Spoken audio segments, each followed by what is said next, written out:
If you feel like giving up on YouTube, I don't blame you. If you're anything like me, you put your heart, your soul, and so much time and energy into your content, and then when you're not getting views or you're not getting subscribers, it can be really frustrating and ultimately discouraging. And you know, I've been interviewing and studying some of today's top YouTubers for years. I've got over 1 million subscribers now on Think Media and our other channel video influencers, but I didn't start that way. I started from zero, just like everybody else. And one of the big mistakes that we make when looking at other creators is we sometimes don't realize that they went through seasons that are like maybe the season you're in, where you're not really growing, you're hitting a plateau and you're feeling stuck. And so recently, I was on the Creative Disruption podcast with Daryl Eves and Ricky Ray Butler, and we talked about that. Like, what do you do if you're at a plateau or you're not growing or you're feeling stuck? And there's really two big things you need to focus on. And so in this video, we're gonna be talking about those. I think it's gonna encourage you as well as give you some tactical strategies so you can break through your plateau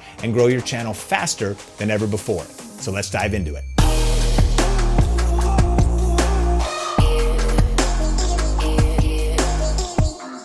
If you feel stuck, there's a reason you're not growing. And there's one of two things happening. Either one, you haven't been at it long enough. So problem number one, when they'll comment on video influencers videos and they'll just be like, hey, can you give me some tips? I just don't know why I'm stuck. I don't know why I'm not growing. I'm not getting views. I'll click through on their channel and I'll see you have 3 uploads in the last 6 months.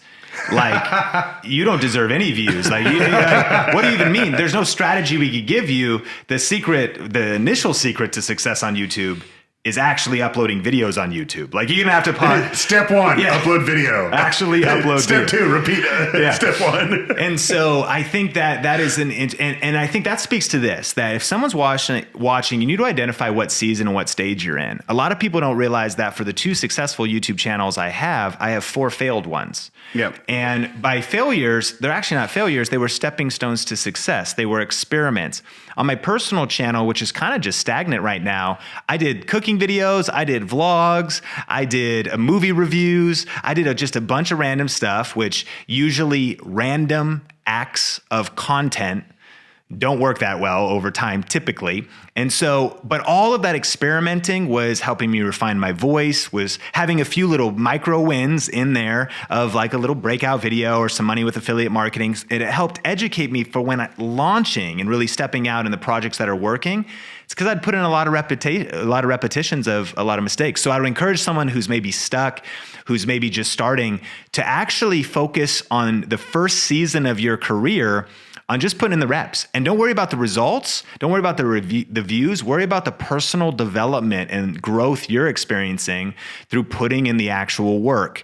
Use your season in obscurity to prepare you for popularity. Yep.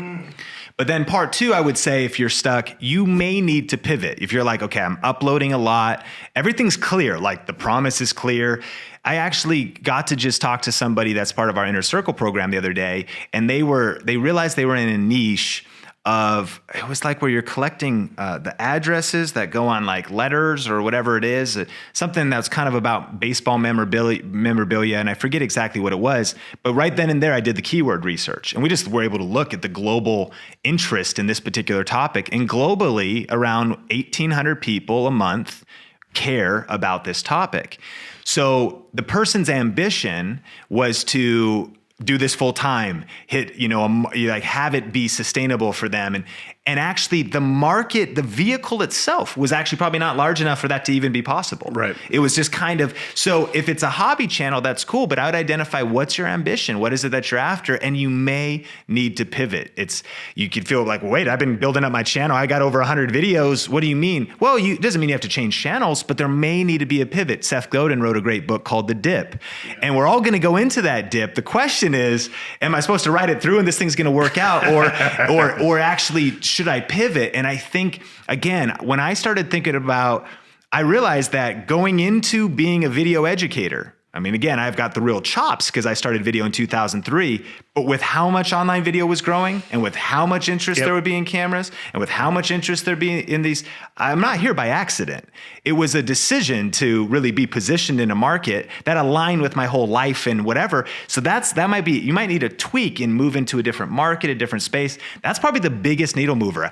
That person figuring out what that is some self-reflection and, you know, getting to Vid Summit and rubbing shoulders with other creators and like really sharpening that idea. But I think there's probably a lot of people that could be stuck that just need maybe a small shift to get into that idea that just blows up for them. My thing is, it's like sometimes they pivot too quickly.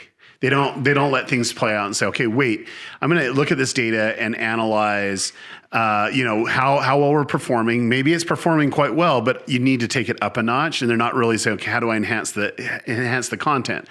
I was actually here in Las Vegas at a conference that Ricky and I were speaking about the AI, and this guy tweets me and says, hey, I'd love to go out to lunch. And we went out to lunch.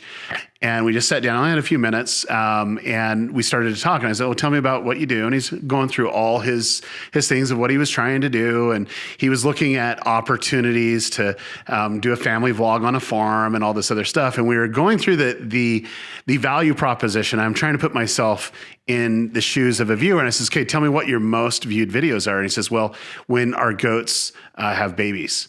And I says, "Okay." I says, "Well, what I would do if I was in your situation is I'd live stream that, and I would start live streaming the whole experience because of what happened with the birth of the giraffe. I go, there's a market for it, and if there's things that you can do, that's what you need to do." And he goes, "Huh? Well, how would I do that?" And I go, That's what YouTube's for. Go figure it out of how you're going to live stream. And I gave him some examples. But I go, that right there is something that would be fresh content you can try. He was able to do that, and his channel exploded because there was so much interest, and his whole focus shifted to more of a live format on his channel. And it's like, I don't take like 100% of the credit. I mean, he was already doing it. He just didn't look at it the same way I looked at it. So I think part of it is your content's there. You just need to analyze what's working, and is there a unique spin or twist that you can do that would bring the people in. And like right now, like that's what most content creators need to do. It's like their ideas are good. Maybe their execution on the ideas are not as good. But is there something that you can do, a little spin to make you a little bit more different than anything else that's out there? All right, if you're getting value out of this video so far, can you smash the like button? And there's actually another video that I want you to see next. And so it's all about the 5 seasons that all of us go through as content creators here on YouTube. And what I don't want is for you to get stuck in any of the seasons and ultimately stop. You know, you may just be 1 video away, 2 videos away, 1 month away from your breakthrough, from a breakout video. And I think this video will be super encouraging for you. So if you want to watch that, I'll link it up on the YouTube card and put a link to that video in the description below. And I also want to pass the question off to you. How long have you been on YouTube now? Are you just starting and kind of pumped and in those early days? Or maybe you've been on this platform for a while and you're feeling a little stuck or plateaued. I'd love to hear your feedback, so let me know in the comment section below. Thanks again for checking out this video, and I will see you in the next one. Peace.